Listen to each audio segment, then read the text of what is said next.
এখন বৃষ্টিকে স্কুল থেকে নিতে এসেছি। হাই, আমার ছোট্ট একটা ভিডিওতে তোমাদের সবাইকে ওয়েলকাম। নষ্ট করবি না ফুলগুলো,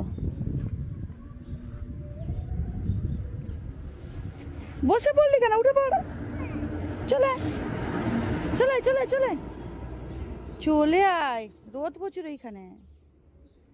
আর ছিড়বি না, গাছে ফুল হলে দেখতে ভালো লাগে। চলে চলে আয়। সারাদিন তো ঘর থেকে বেরোতেই পারে না, তাই স্কুল থেকে আসার সময় এইখানে একটু বসে দুষ্টুমি করেছিলাম। চলো গেট খুলবে বলে ও আগে ছুটে চলে গেছে। খুলতেই পারছিস না, চলে দাঁড়া আমি যাই। আজকে জানো তো রান্নাটা একটু তাড়াতাড়ি বসাচ্ছি, কারণ আজকে আকাশের স্কুল থেকে আকাশকে ঘুরতে নিয়েছে, মানে সবাইকে একটা স্কুল ট্রিপ হয়েছে। তো যাই হোক, চলো রান্নাটা আগে আমাকে 8:30টার ভেতরে কিন্তু রান্না করে ছেড়ে দিতে হবে। আর ওর সাথে ওর একজন বন্ধুও যাবে বলেছে, ওর বাবাকে। তো যাই হোক চলো, এখানে আমি ডিমটাও সেদ্ধ বসিয়ে দিয়েছিলাম। এদিকে পেঁয়াজ আদা রসুন সবগুলো কাটাকুটি হয়ে গেছে। এদিকে দুটো কড়াই দুদিকে বসিয়ে দিব, আর রান্নাটাও ঝপাঝপ হয়ে যাবে। কারণ ভাতও আগে থেকে বসিয়ে দিচ্ছিলাম, ভাতটা হয়ে গেছে, ভাত তো গড়িয়ে দিয়েছি। আর তোমাদের দাদাভাইকে বললাম একটু আটাটা মাখিয়ে দাও, তো ও আটাটা মাখিয়ে দিয়ে এখন পরোটাগুলো বেলেও দিয়েছে। এখন চলো আলুগুলোকেও কেটে নিয়েছিলাম, এবার ডিমের মধ্যে না নুন আর হলুদ গুঁড়ো একটু দিয়ে মাখিয়ে ডিমটাকে ভেজে নিয়েছি। এবার তরকারিটা বসিয়ে দিব।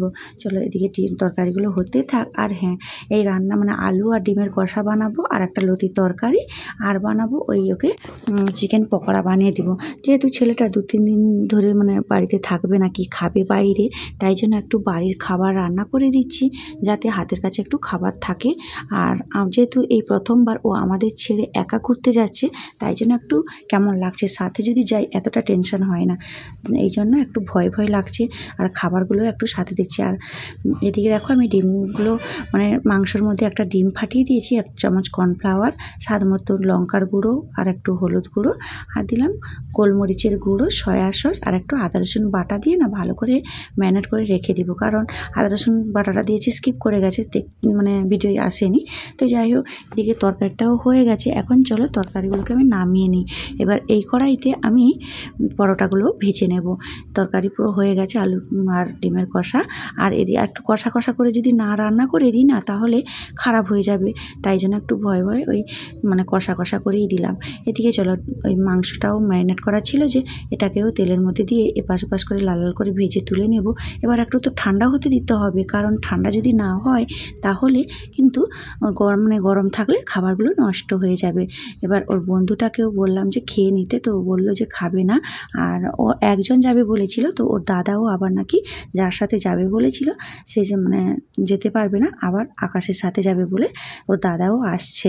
তো যাই হোক, আকাশকে খেতে দিয়েছিলাম, খেয়ে নিয়েছে। এখন চলো টিফিনগুলো প্যাক করে দিলাম। আর ও ওখানে রেডি হয়েছে, কীভাবে দেখাই দেখো। আর ওকে ছাড়তে যাওয়ার জন্য বৃষ্টিও রেডি। এবার ও একা নিজের মতো করে নিজের জামা, তারপরে প্যান্ট সব কিছু কিন্তু জিনিসপত্র নিজের দায়িত্বে কিন্তু নিয়ে যাচ্ছে এই প্রথমবার। আর এই যে দেখো, ও মুখের মধ্যে খাচ্ছে পকোড়াগুলো, এই জন্য লুকিয়ে রেখেছে হাতটা। তো আজকের মতো ব্লগটা এই পর্যন্ত। ব্লগটা কেমন লাগলো অবশ্যই কমেন্টে জানাবে। টাটা।